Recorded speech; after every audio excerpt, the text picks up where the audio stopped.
excited to be here, and I'm so excited to have you with me to learn how to square up the blocks. This is something I didn't learn till later in my quilting journey. Same here, same here. I was thinking back about it, and I can remember a lot of quilts I made that I forced those to go together. So yes, I did learn. Yeah, so you learned that it's important at the beginning. Yes, it is. So let's talk a little bit about squaring these up. So I've got, for the smaller one, we're cutting these at 6 inches, I think it was. Was that what it was? 6 inches, yeah.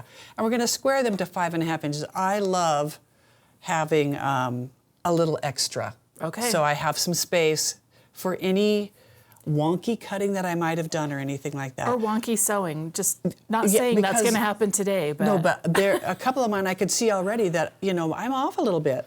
So I'm going to take my dark and my light here, and I'm going to mark this with this cute, wonderful tool. Quilter's Magic Wand. We sell those. You can either do it this way, straight down, or you can do 2 lines and you sew on those. And I'm going to show you how that looks.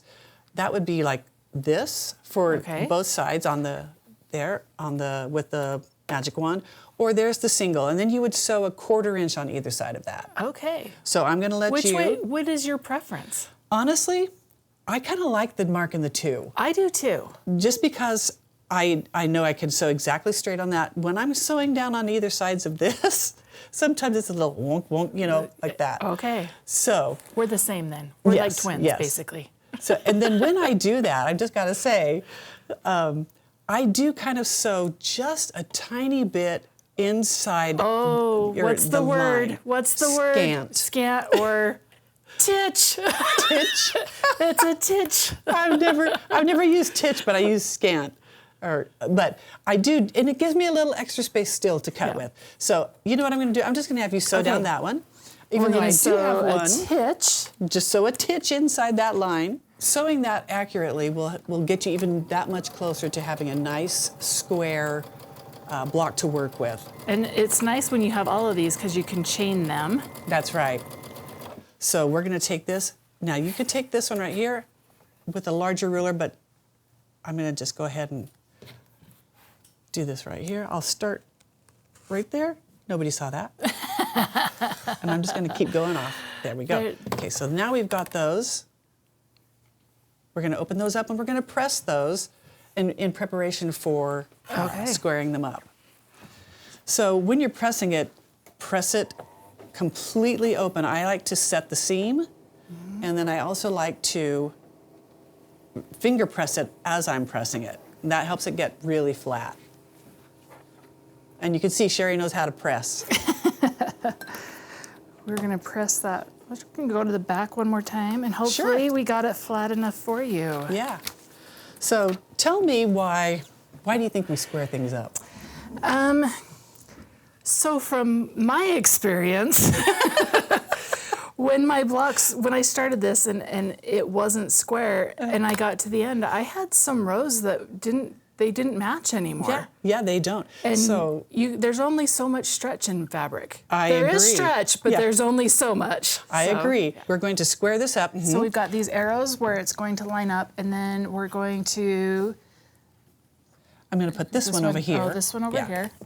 All right, there we go. And then this is my 5.5 inch mark. So what I do with these, because I'm squaring this block to 5.5 inches, I put a little tiny arrow on 5.5 here, 5.5 here. And then for me, I like to see where they intersect. So I put that little arrow right there at the intersection. Okay, so now on this one, I can see like this has got a 45 degree. Am I worried about that at this point? We should try to match it as best as we can. Okay, so I'm going to go right there. Okay, so now you're going to take that and you're going to cut those off. All right.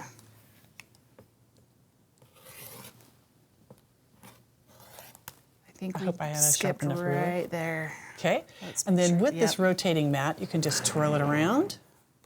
And now you don't even have to worry about it anymore. You can just line up the 5.5. It's already there. All right. I did it wrong. No, there we go. Looks like you just really need to cut off just that little thing right there. All right. That's a nice thing about doing half square triangles too, because you don't have to worry too much about if it's centered properly. There we go. Whereas some designs you have I to. think this one here needs just a little Oh. teeny tiny, I didn't quite get right there. There we go. Okay, so that is all it takes to square up a block.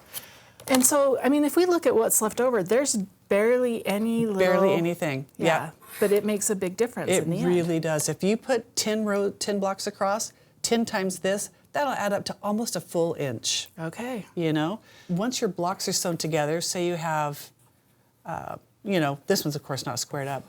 Say you have 2 or 3 of them sewn together, and you're ready to square them.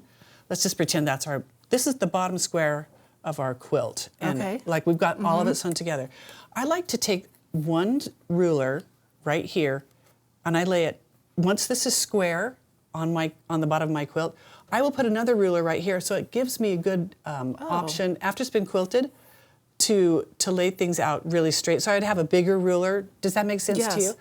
And then I would just lay that ruler right here. I can cut straight across, and that gives me a really good starting point to have a very good 90-degree angle on my quilt. And that's after you've quilted it? That's after it's I love that quilted. tip too, because that's something you're like, oh, how square is my quilt after it's quilted, and how do I Right. get that all squared up? That's true. I'm taking that tip and putting it in my pocket.